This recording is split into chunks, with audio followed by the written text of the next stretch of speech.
Nauuso na talaga ang K-pop bukod sa kimchi at ilan pang pangkaraniwang pagkain ng mga Koreano. May isa pang pagkain na sikat hindi lang sa kanilang panlasa kundi pati na rin sa panlasa ng ating kapwa Pilipino.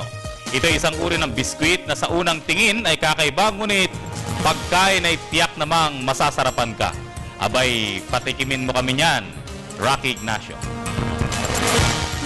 Music industry ng Korea na tinawag na K-pop. Kahit saan panig ng mundo, naging paborito ang horse dance ni Psy sa kanta nitong Gangnam Style. Patok rin sa panlasa ng mga Pinoy ang Korean food katulad ng bibimbap. Pero bukod sa mga ito, may paborito na rin merienda ang mga Koreano.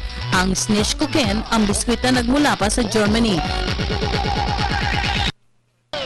Ito ang kauna-unahang pagkakataong ipakikilala ang naturang biskwit sa Pilipinas. Kakaiba ito sa pangkaraniwang biskwit.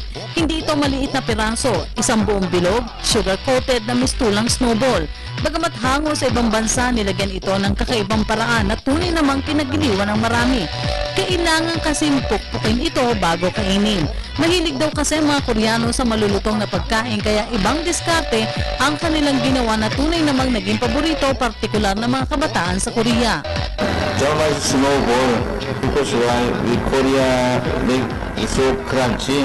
That's why hands will tip in not easy. That's why we make idea we hammer. Yeah. Bukod sa kakaibang paraan ng pagkain ng Snishkuken biscuit, healthy food rin anya ito. May 7 flavor ang biscuit katulad ng chocolate crunchy, strawberry at banana. At ang pinakamahalaga sa lahat, abot kayang halaga. O ano, try nyo na rin ito?